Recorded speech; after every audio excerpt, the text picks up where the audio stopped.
So from here you can write expressions. So you can, first of all you have V theta 1 is equal to VR1 cot alpha 1, then you have plus VR1 cot beta 1.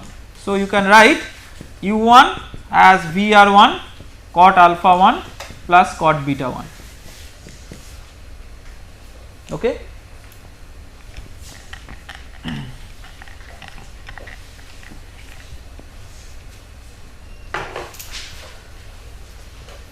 Similarly, you can write V theta 1 as a function of VR1. So you can write this expression 2U1 V theta 1 by VR1 square is equal to 2, in place of U1 we write VR1 cot alpha 1 plus cot beta 1. In place of V theta 1 you have VR1 cot alpha 1 by VR1 square. So the VR1 gets cancelled out, and you can see that the blade efficiency may solely be expressed as a function of the guide vane angle and the blade angle. So it is a sole function of the geometrical features of the blade, because any other parameters get cancelled out. Next we will define another related quantity which is known as degree of reaction.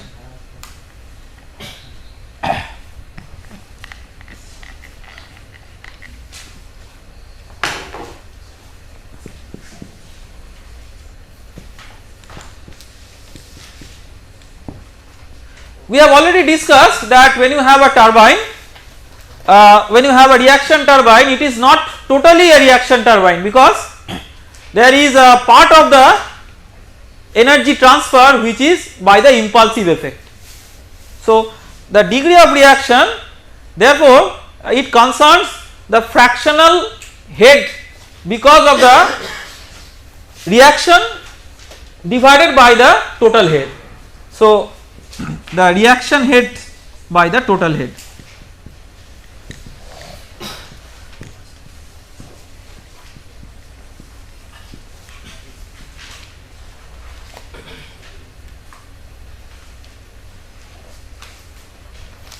So when you consider the total head, what you can say?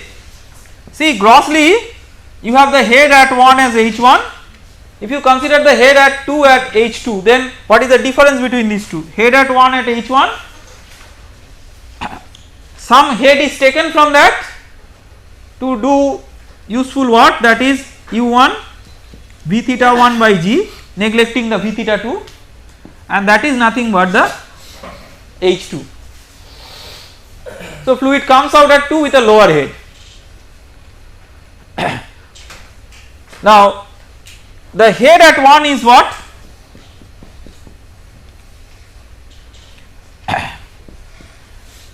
P1 by rho g plus V1 square by 2g, neglecting the change in potential energy head, that is considering that 1 and 2 do not have sufficient change in elevation. You can therefore write H1 minus H2 is equal to this minus P2 by rho g plus V2 square by 2.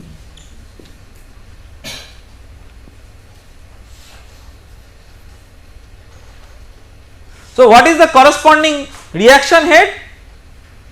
The reaction head is, if you isolate the pressure part of it, P1 by rho g minus P2 by rho g plus V1 square minus V2 square by 2g. You can see that if H1 minus H2, that is nothing but U1 V theta 1 by G,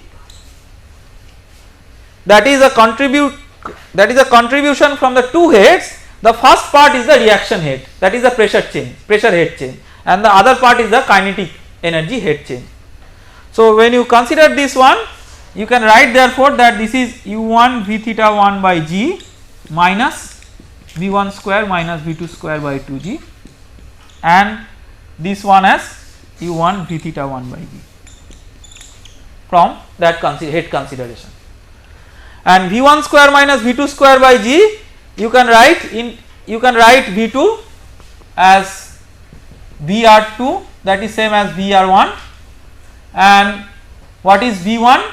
V1 you can write as V theta 1 square plus VR1 square, and V theta 1 square is VR1 square cot square alpha 1. So, cot square alpha 1 plus 1, so that is VR1 square cosec square alpha 1.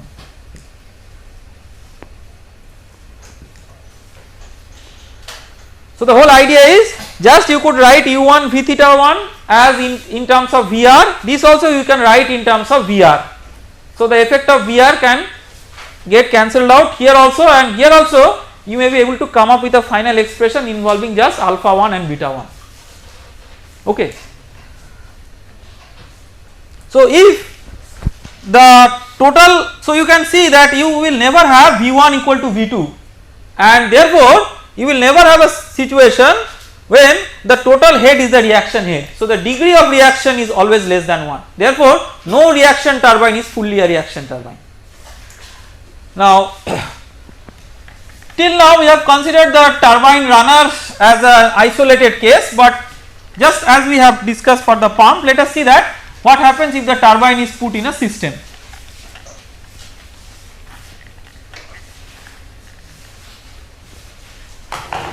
So, you have the supply reservoir, you have the penstock, basically the same as for the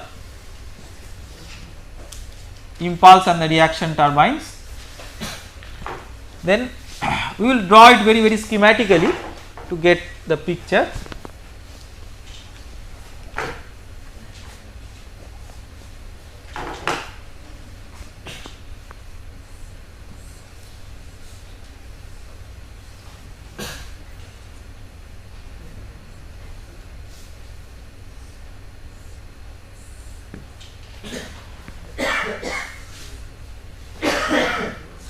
This is the head race level, this is the tail race level,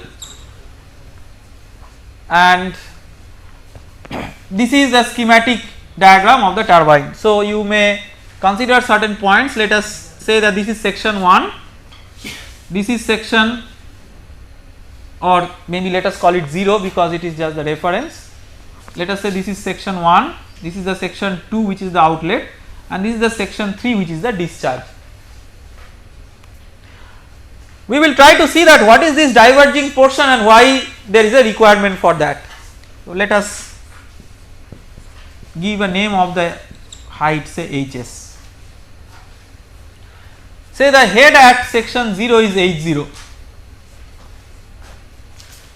So, when you have this H0, it is the totally the potential energy head. So, that is this one. What is important? So, this H0 is known as the gross head. So, this is basically head at 0 minus head at 3.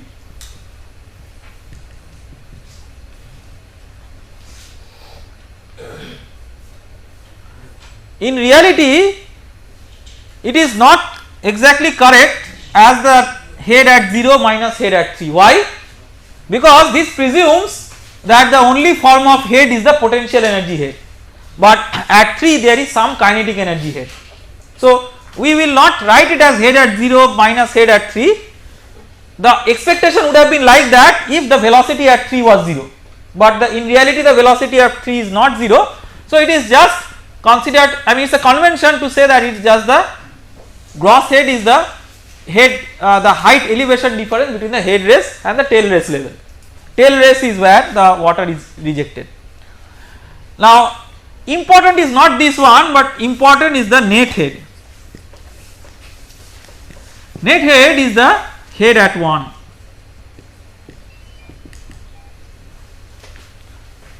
Again the head at 1 will be basically H0 minus Hs, that is the static thing, minus the losses, minus head loss in penstock.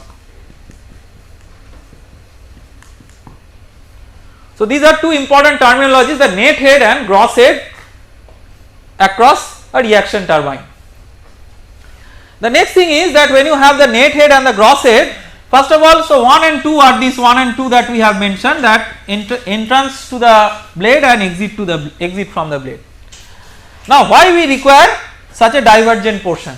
See, we could figure out that one of the reasons for a low efficiency is a high kinetic energy at the outlet, because the blade efficiency was defined as U1 V theta 1 by G divided by U1 V theta 1 by G plus V2 square by 2G. So higher V2 is a loss, and it is true that it is a loss in many ways because that kinetic energy is not utilizable. So is it possible to recover that kinetic energy somehow? One intuitive way of doing it is that you allow it to pass through a divergent tube, because then the area of cross section increases and the velocity decreases. So it is expected that the velocity at which the water is eventually rejected to this tail level is very, very small. It is almost tending to 0. So that is possible if this area is a divergent one, and this tube is therefore considered to be an integral part of the turbine, and this is known as a draft tube.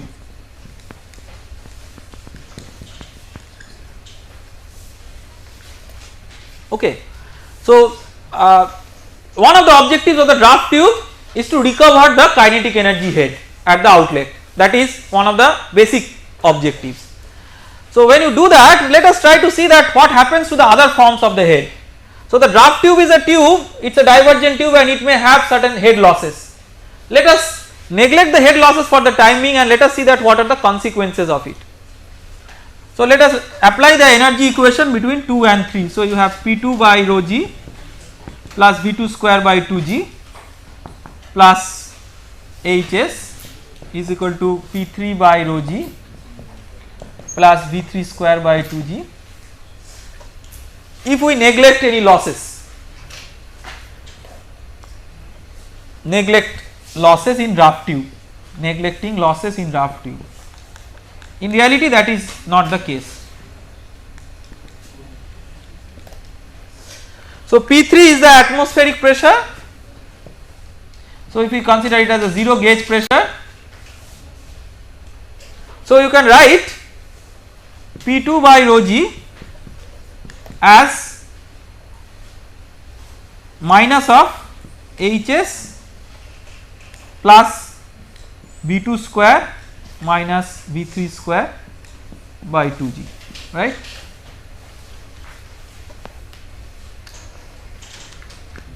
Now satisfying the purpose of the draft tube, you must have V2 is greater than V3, right. That is your whole purpose.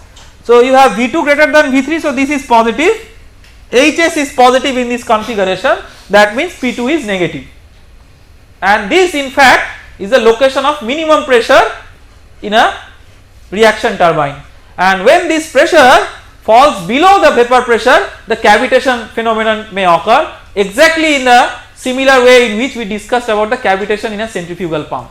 There is no big difference. So we have to first understand that the point 2 or the section 2 rather is the location which is prone to the minimum pressure in the reaction turbine system, and that pressure, if it falls below the vapor pressure, it may give rise to a cavitation.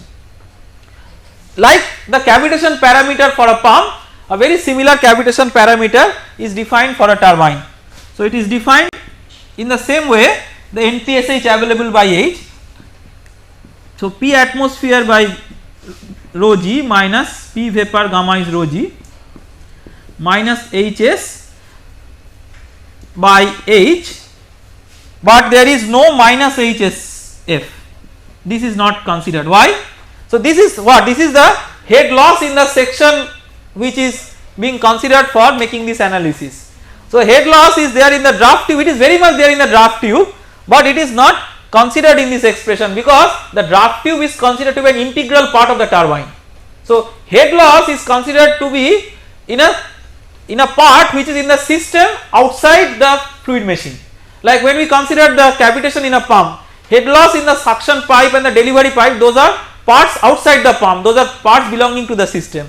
The draft tube is considered to be an integral part of the turbine itself, so it is not in the system, and therefore the head loss within the draft tube is not considered for defining the cavitation parameter for the turbine. That is the big difference between the turbine cavitation parameter definition and the pump cavitation parameter definition.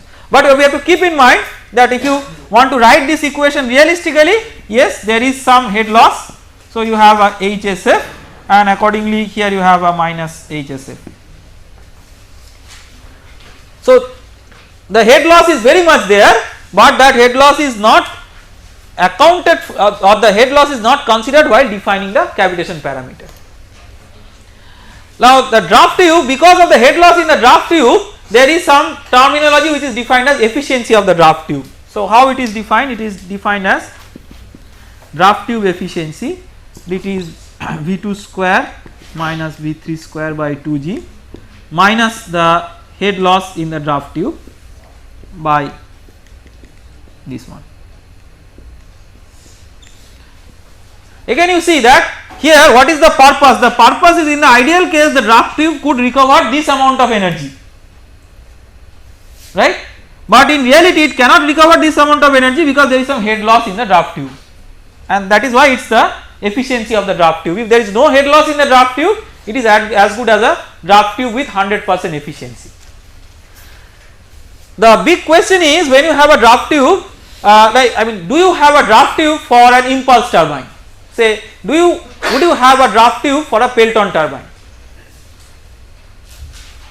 See, one of the important objectives of the draft tube that the draft tube fulfills, first of all, there is in the reaction turbine you can see that there is a partitioning between the pressure change and the velocity change, and that is important.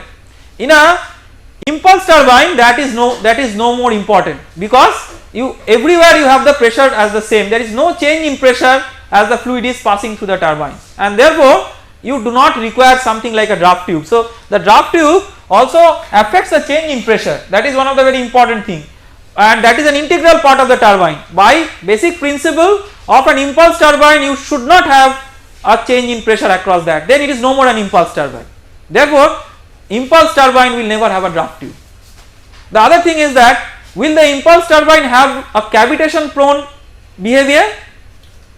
Again the answer is no, because cavitation is because of the local variation of pressure within the turbine. In the impulse turbine there is no local variation, therefore cavitation is an irrelevant phenomenon for an impulse turbine, that we have to keep in mind.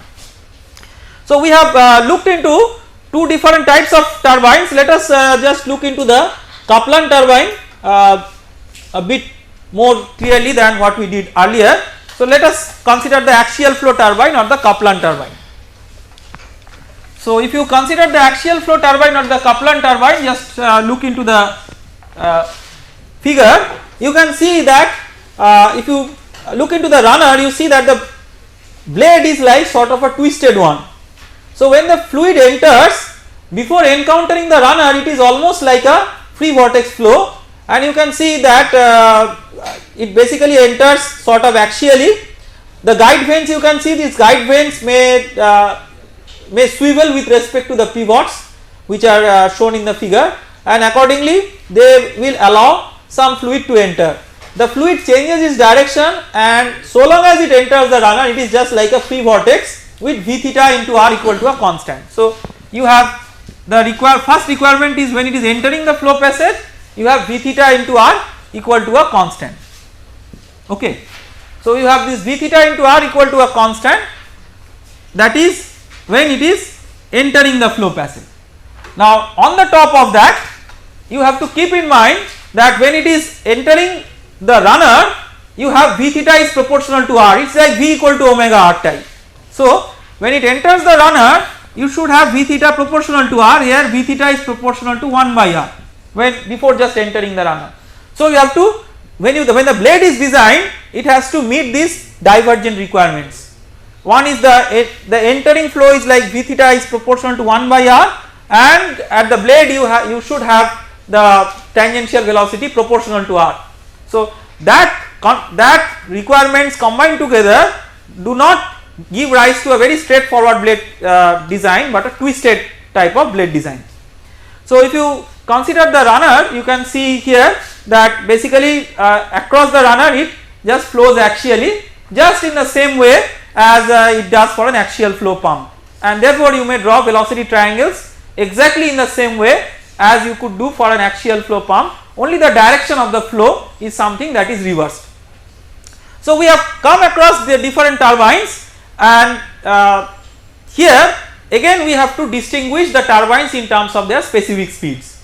So the specific speeds, you have to recall that for a turbine it is n root p by h to the power 5 by 4, that is the specific speed for a turbine. So it will strongly depend on the head. If the head is high, then the specific speed will be low. So therefore it is important to compare the heads of the different turbines that we have discussed. First, the Pelton turbine. So in the Pelton turbine, what happens? The fluid comes from a very high level reservoir, and it is now being converted as a jet with a high kinetic energy. So the difference in level between the reservoir and the nozzle is something what is dictating the input form of energy, because that is converted into the kinetic energy by the nozzle. What it means is that it should have a high head, because that is its only input. So the Pelton turbine has a very high head. On the other hand, look into the Kaplan turbine. The Kaplan turbine is an axial flow machine, and we have seen that it may operate on the basis of a high discharge but not on a high head, because a high head may give rise to flow separation and stalling type of situation. So it will be operating on a low head, and the Francis turbine is something which will be a sort of midway between these two behaviors. So we may conclude that the lowest specific speed out of these three will be the Pelton turbine, and the highest will be the Kaplan turbine. So typically the specific speed for the Pelton turbine may be say around like 10 to 30 like that. For the Francis turbine may be say up to 300 or even close to 500, and for the Kaplan turbine it may be up to 1000 of the order of that. So these are just representative numbers, and keep in mind that while calculating these numbers, n was put as RPM, P was metric horsepower, and H as meter. Okay. So let us now work out a problem on Francis turbine.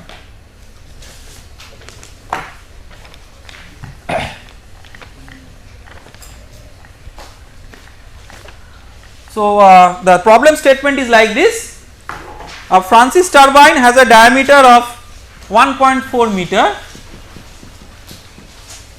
and rotates at 430 rpm. Water enters the runner without shock. Water enters the runner without shock with a flow velocity of 9.5 meter per second. When it says that it is a flow velocity, it means it is a relative velocity VR, because that is related to the flow, and leaves the runner without wheel,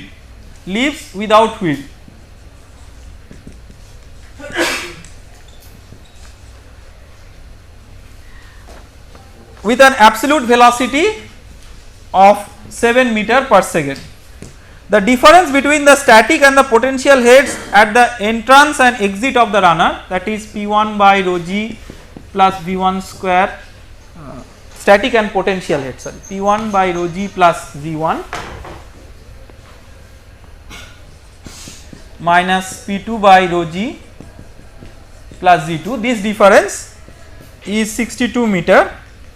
The turbine develops 12.25 megawatt of power. Flow rate through the turbine is 12 meter cube per second for a net head of 115 meter. Find the following. Number 1, the absolute velocity of water at the entry of the runner and the inlet and the angle of the guide vane. Then the inlet angle of the runner blade and the head loss in the runner. So let us try to quickly work out this problem.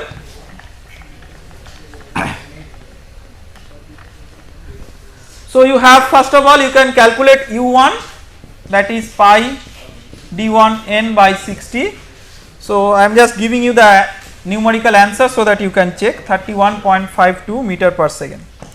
Then the power developed is rho g q into h. H is u1 v theta 1 minus u2 v theta 2 by g.